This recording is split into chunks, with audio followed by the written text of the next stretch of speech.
Hello and welcome to Precon Decon, the video series where I deconstruct the pre-constructed decks of Magic the Gathering's history. In this video we're going to keep looking at Dragon's Maze and we're going to move on to Orzhov Power, which is the second Orzhov deck we've had quite recently. It's white-black, as to be expected, so let's just get in and start looking at it. So, deck list here, we've got 23 creatures, 5 instants, 2 enchantments, 1 sorcery, 2 artifacts, 27 land, which is quite a lot, but actually that's okay for Orzhov because they've got Extort, so you actually kind of want a lot of mana open to pay for Extort costs. We've got a mana curve off to the side there, like with the last deck. Nothing at mana value 1, which is not wonderful, if I'm honest. Yeah, let's dive in, maybe start looking at the cards. So, the foil face rare and the legendary creature of the deck is Teysa, Envoy of Ghosts. It's really nice to see Teysa come back. She's a great character. So 5, 1 white, 1 black, which is super expensive, but she's pretty good, I think. So yeah, 7 mana for a 4/4. She's got Vigilance and Protection from creatures, which is pretty solid.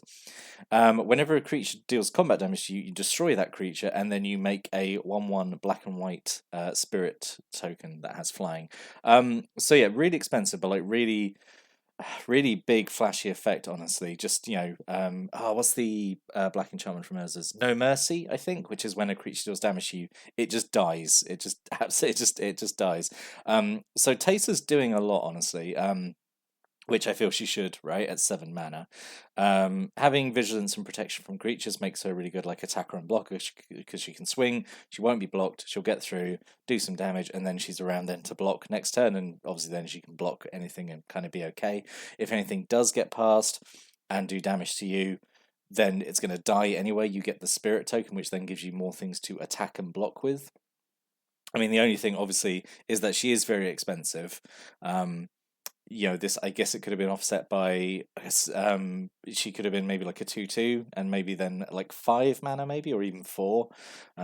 But that probably would have been maybe too good. I do think she's a good card. It's just very, very expensive. And I'm wondering if it would be too late in the game for her to come down. But then again, like, you are playing Orzhov with all the sort of extort and kind of defensive creatures, so you are kind of stalling out. So there is potential you hit 7 mana and play her, and then I think you're in a pretty good position. I do think Teysa's pretty good, especially casual kitchen table level. Yeah, I like Teysa. Good inclusion, I think. So the other rare is Cryptghast. So 3 and a black for a 2/2. It has Extort. So Extort is, just a reminder, is whenever you cast a spell, you can pay 1 white or 1 black for each permanent with Extort that you control. And if you do, each opponent loses 1 life and you gain that much life. So if you have 3 things with Extort and you play a spell, you can pay 3 extra white or black mana or any combination thereof, and your opponents would each lose 3 life and you would gain that much life, which can really, the Orzhov playstyle is like to stall out. Ideally play a bunch of cheap spells so you have a lot of mana left over to Extort, and then just slowly drain them away. It is important to know that you can only do the Extort once per permanent. You can't just have, like, say, Cryptghast out and then play 1 mana spell and then put like 5 mana just extorting just off Cryptghast. It is only a once per permanent thing. But yeah, it's a pretty good keyword. I do think really all the guilds did really well out of their second trip into Ravnica. Like, I think they all got like pretty good new keywords, honestly. So anyway, Cryptghast has the ability, whenever you tap a swamp for mana, you get 1 extra black mana into your mana pool. So this is really good, like doubles your mana. Again, this is really what the deck wants to do. Anyway, it's like generate quite a lot of mana for extort costs. You've got a few X spells in here, I think. Can't remember. But you've got a pretty greedy mana curve, as we saw from the start there, and yeah, this obviously really helps towards it. So yeah, Cryptghast is also a pretty good rare. Two good rares, I think, in this deck. It's just unfortunate that I think it goes a bit, spoiler, it goes a bit downhill from here. So we have a bunch of Extort creatures. We saw these in the previous Orzhov deck, so won't spend too much time on them. And also, like, they all just have Extort and just different sort of combinations of keywords and power and toughness, so they're not that much to say. So Basilica Guards, 2 and a white for a 1/4 Defender and Extort. Basilica Screechers, 1 and a black for a 1/2 Flying Extort. And Kingpin's Pet is 1 white, 1 black for a 2/2 with Flying and Extort. So yeah.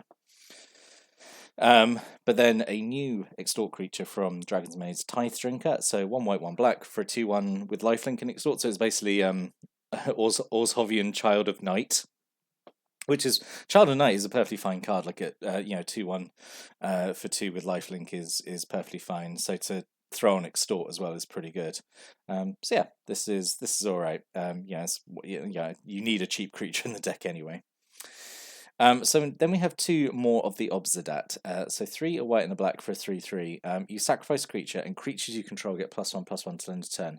I'm a little bit confused about the inclusion of this card in this deck. Like, I think overall as a creature, I think it's really good, and I absolutely love this art. Like, it is peak Orzhov to me of just a super gross like monster, but dressed up like in all this kind of like finery and opulence and stuff. That is peak. That is absolutely my jam in terms of like design aesthetics and stuff. I love it.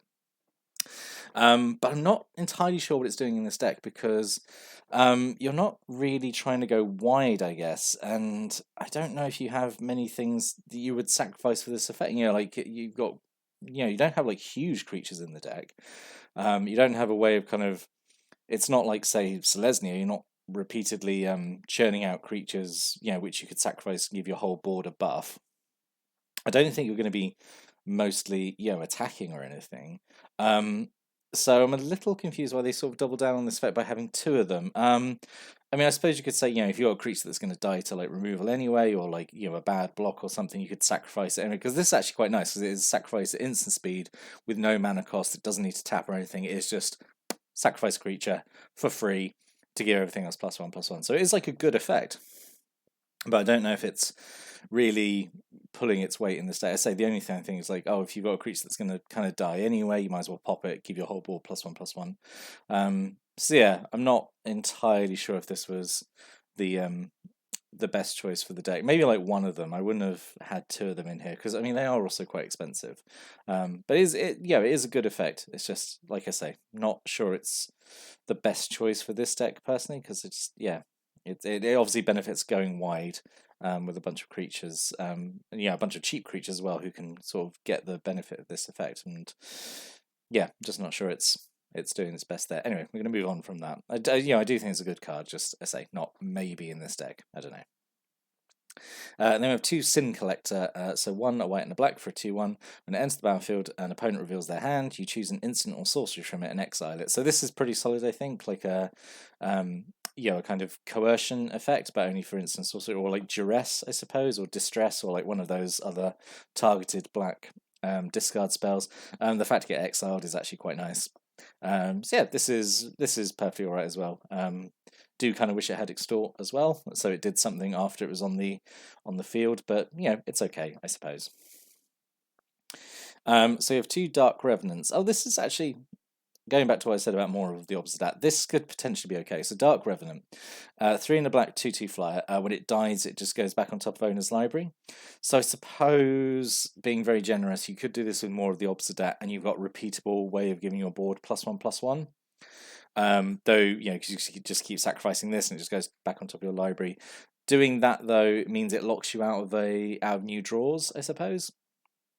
But I mean, I guess I'm trying to think. If you've established maybe a lock, you've got like a few more extort creatures. Well, that's the thing as well. There's not that many extort creatures in the deck either. Actually, there's what, maybe 8 at most, possibly, maybe.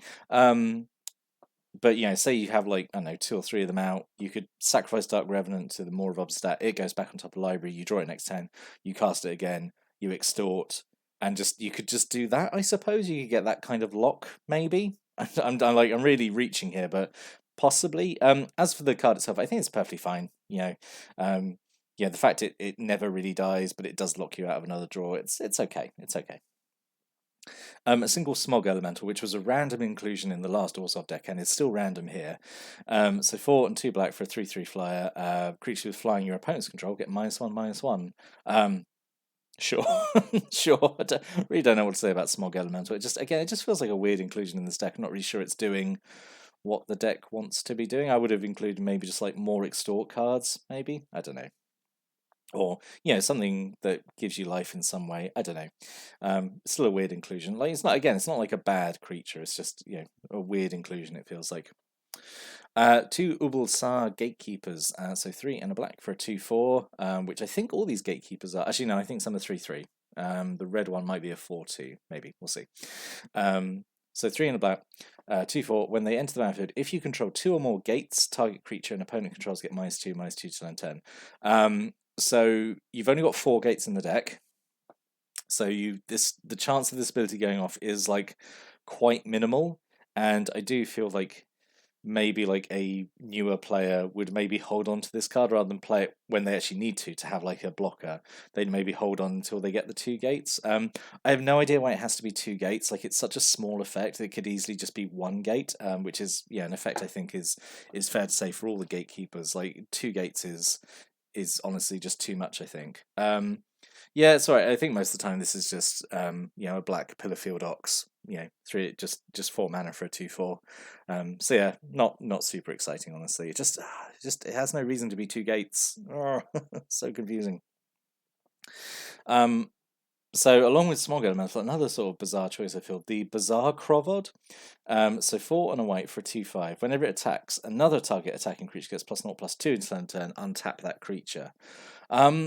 So this was, I think, in the Selesnya or Boros deck. No, it wasn't Boros. It was I don't know. It was in a deck in Return to Ravnica, and it felt weird there because I don't know. I don't know why this creature's in here, honestly. The effect is okay, but you shouldn't. I don't know if this is a deck that wants to kind of be attacking that much, and I don't know. It's just a weird card to me. Like the Smog Elementals, it feels like a weird inclusion. 2 Steeple Rock, 4 and a white for a 3/1 flying and first strike, so pretty expensive, but like a lot more straightforward. It's just a big threatening flyer that can attack and block pretty well. It's just a shame it's super expensive. And then 3 Bane Alley Blackguard, so 1 and a black for just a vanilla 1/3. I would argue this is maybe one of the more important cards in the deck, just because it's cheap, and if you can cast it, it's cheap, so you've got a lot of excess mana open, which you can use for extorting. Although, like I said, there's actually not that many extort cards in the deck. But and it's cheap. It comes down early. It's fairly good blocker. It's black Maritime Guard essentially. It's okay, I suppose. I like it more than the Ubulsar Gatekeepers, honestly. I don't know whether we need the 3 of them, but it's okay. So we have the moving on to non-creature spells. So we have a single Crypt Incursion. So 2 in the black, exile all creature cards from target player's graveyard. You gain 3 life for each card exiled this way. So this could be potentially like a really big, a huge life gain spell, potentially, depending on what you're playing against. I'm trying to think like what the absolute minimum for this would be. Maybe like, I think if you get 2 creatures of this would be all right. Exiling 2 creature cards from a graveyard and gaining 6 life for 3 mana is maybe like the absolute minimum, I think. I think if you get sort of like 3 or more creatures off this, you're doing okay. And at least it's got utility beside just gaining you life, I suppose. Helps avoid any kind of like recovery effects, and also keeps you in the game with life gain, I suppose. But it's still a little bit boring, isn't it? 2 Fatal Fumes, 3 in a black, instant speed. Target creature gets -4/-2 till end turn. Just bad, expensive removal. If it was -2, -4, then we're talking. But no idea why it's so weighted towards this way. It's just bad removal. It's just expensive. And Assassin Strike, 4 and 2 black sorcery. Destroy target creatures controller discards a card. Again, just really bad, expensive removal. There's no reason for this to be 6 mana and a sorcery. Just for like quite a small effect, and uncommon as well, which is really, for reference, you had I said this last time with Assassin Strike, but you had Murder in M13, which is half the cost at instant speed, and destroys a creature. And you don't discard a card, but who cares? Like you're not playing this to make someone discard 1 card. You want to play this to kill a creature. And 6 mana at sorcery speed is just not very good at all. A single Dying Wish, which was in the previous Orzhov deck as well. Still confused about its conclusion here, as I was then. So 1 black aura goes on a creature you control. When enchanted creature dies, target player loses X life, and you gain X life, where X is its power. You don't have very big creatures in this deck, the biggest is Taser, who's like a 4/4. You got ways of buffing stuff up. Obviously, you could I don't know, put this, more of the obstadat. You could make all your creatures really big with more of the obstadat, and then sacrifice the creature which had its power increased. But like, is that is that again? I'm really reaching for like a situation where this might be worth it, but as is, like, you don't have really big creatures in this deck. This is really just feels like a way of a very roundabout way of paying 3 mana just to like potentially just drain a player for 2 life, which is not wonderful. This actually should have been this would have been better in sort of like a deck with like Golgari cards or something that use like +1/+1 counters to get bigger. Maybe it's not right in here, I don't think. A single riot control, 2 and a white. You gain 1 life for each creature your opponents control, and you prevent all damage that we dealt to you this turn. So this is like a good effect, I think, for this deck to have. It's it prevents combat damage, it stalls out, gains your life. Yep, that's kind of what it wants to be doing. A single Gift of Orzhov. I definitely would have preferred more than one of these, because I think this is one of the better cards in the deck. So 1 and 2 hybrid mana. Aura goes on goes on a creature, gives it +1/+1 flying and lifelink, so turns pretty much anything you put it on into like a fairly decent threat, I suppose. This on Taser would be great. Turn her into sort of a Sarah Angel, essentially. So then we have a single split card, Profit and Loss. Unlike other split cards before, it has Fuse, so you can cast both halves of it if you can afford it. So the profit side is again like this board-wide boost, which like again I just don't think the deck wants or needs, honestly, like in terms of what it's trying to do. Just gives your creatures +1/+1 until end turn, and the loss side 2 in the back to give creatures your opponents control -1/-1 until end turn. So the loss side I think is obviously a lot better than the profit side. Obviously you could do both sides, and it's then it's essentially like a 2-point swing. It's a very expensive Zealous Persecution then at that point. But having the option is nice. But again, just like the profit side, I just don't think is an effect this deck really is keen on having or like desperately needs. I suppose the profit side is cheap though, so you could cast in then get extort triggers and stuff, I guess. And then 2 clue stones. So 3 mana rock, taps give you white or black, and you can pay 1 white, 1 black, tap, sacrifice it, and draw a card. Yep, going to see these clue stones in all the Dragon's Maze decks. And then 4 guild gates, 11 plains, and 12 swamps. So quite a lot of land in this deck. So what could have been? I think there's quite a few changes that I think should have been made to this deck, honestly. Straight off the bat, I think just like more extort creatures, honestly. There's a lot of like kind of chaff in here, I think. But let's talk about maybe some alternate rares first. So the Cryptghast I think is okay. I would have been happy with either Pontiff of Blight or Immortal Servitude though. So Pontiff of Blight is 4 and double black for 2/7, so really chunky dude here. Has extort, and it gives all your other creatures extort, and if they already have extort, they get extort twice. If a creature has multiple instances of extort, each triggers separately. This could have been really good. Sort of good, maybe late game play to just give all your stuff a way of draining life indirectly. That could have been cool. Immortal Servitude is a bit more flashy.